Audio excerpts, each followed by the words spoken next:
It is September the 28th, 2021. I'm Andy, and this is the Minorcan Mullet Report from the Port of Brunswick. We made it out, and we took a look at Section 5. Section 5 was brought in on Sunday, found its way over into the Port of Brunswick, and it looks like they made it in. They've got it at the dock. Don't quite have all the boom around the section yet. We expect that to happen soon. We know what can happen on some of these sections when they're on barges. Should a leak arise in the containment system, something gets out of it, we've documented problems that could arise. So we expect that boom to get around this ship section very soon, just in the event something happens. But here we are looking at Section 5, and this is a section that had so much damage. The whole side, the port side of this section pretty much is missing. When they picked it up, it was just simply not there. When we don't know if the damage was a result of additional weight that may have been on this section, combined with damage that more than likely has occurred with this ship sitting the way it was sitting right on that corner. Now you got to think where the majority of the weight from this section was actually sitting what would have been a relatively weak part of this section, the very top. The way the ship was sitting, the way it came to rest, this corner down below, right in this area right here, would have been sitting on the bottom and taking all that weight. And that action, combined with probably additional weight from silting and sand collecting inside the ship and inside of the cars that were on board the Golden Ray, very well could have spelled the doom for this side of the ship. The first thing we got to say is what an incredible job the crews have done constructing this cradle system to receive this section and mounting it on the dry dock with what just appears to be perfection.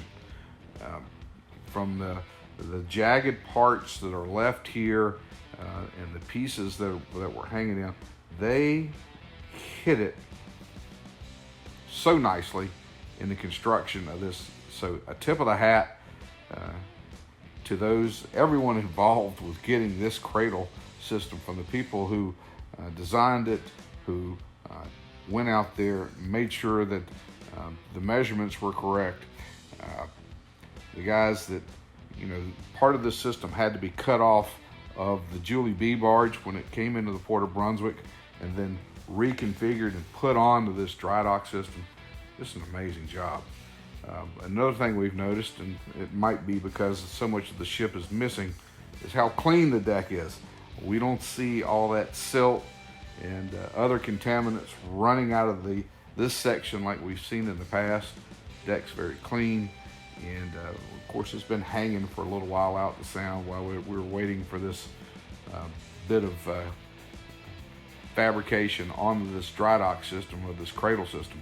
But just noted that this whole system has turned out very nice, very clean, and they still have it. You can see there's still some vehicles kind of tucked away in there. We expect this will be a process to get these out, but what a job! What a job getting this piece onto the dry dock. And we got to wonder about those pieces that are still out in the sound. Are they right at the back of Section 4 now, or did they come off in transit? We don't know all these things.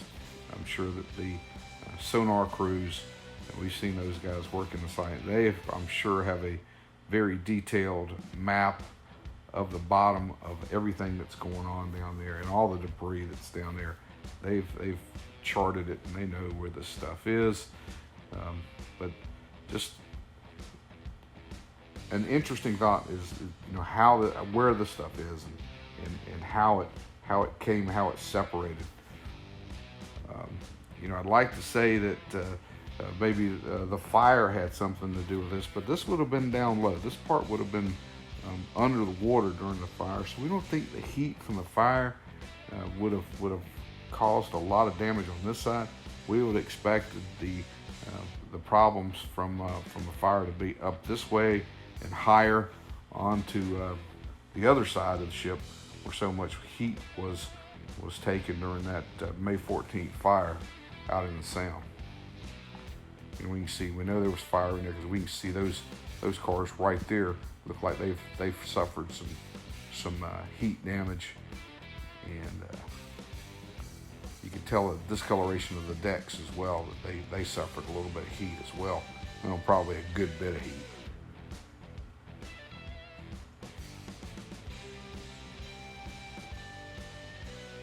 Then we notice like this deck that's kind of leaning over to the side. We know this is one of those movable decks that they can adjust. And, see a lot of this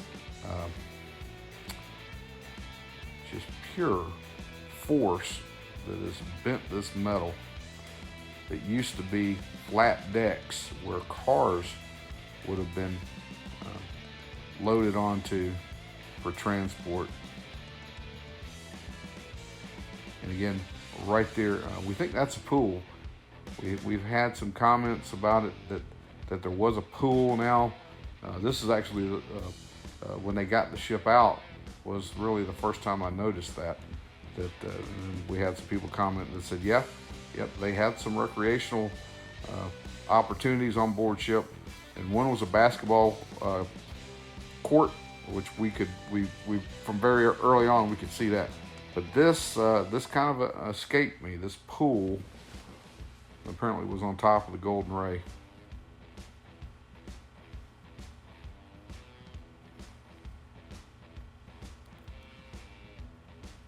And we're wondering now, and we've had some comments about the transport of this, and we're thinking that this, if there is a candidate for a section that needs to be disassembled locally, where you don't need to take a chance on getting caught out in the rough seas, this would certainly be the candidate. So maybe we will see this piece dismantled here at the port. We're expecting the other two sections that are still in the port that we've seen the cars coming off of to actually be ones that are placed on the Julie B, and then those sections taken back to Louisiana.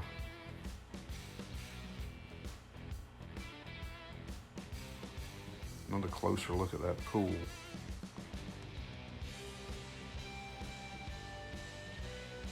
But hopefully the disassembly of this section goes easy. It still looks, it was certainly transported in with no shifting, and it looked very stable when we saw it being pushed by the tugs.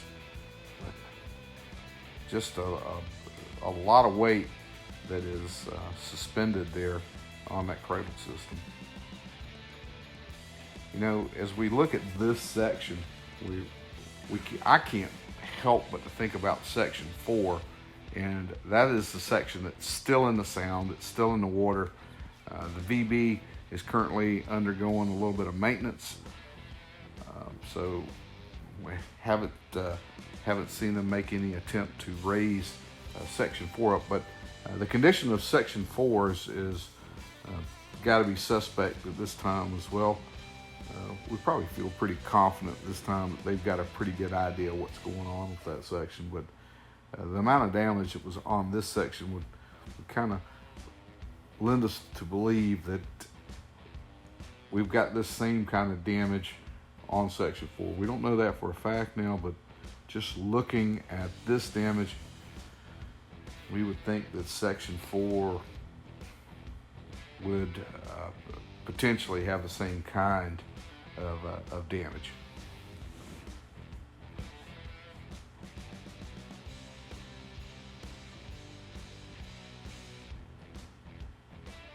Just looking up here close, and we can see where that anchor chain on the VB 10,000 just ripped through these decks to make the cut.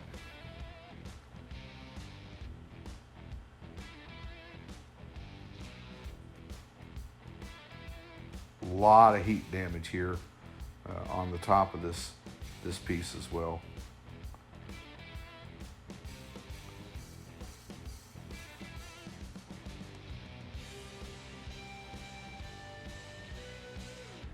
Hey, we know we've been picking up some additional viewers on the channel, and we're going to suggest to you that if you haven't done it, go back and look at the earlier videos. And the videos tell the story of what's happened out here with the removal of this 655-foot roll-on, roll-off cargo ship that overturned in the St. Simons Sound. This was the Golden Ray that was departing the Port of Brunswick with 4,200 vehicles on board when it rolled over. And we were trying to get this project finished up. We're getting close. A little bit more work to do, but this is section 5. One more section remaining to be picked up out in the Sound. Hey, we're going to ask you, if you haven't done it yet, click on that subscribe button. Give us some thumbs up. Keep comments coming. We love seeing the comments. And most of all, we want you guys to stay safe out there.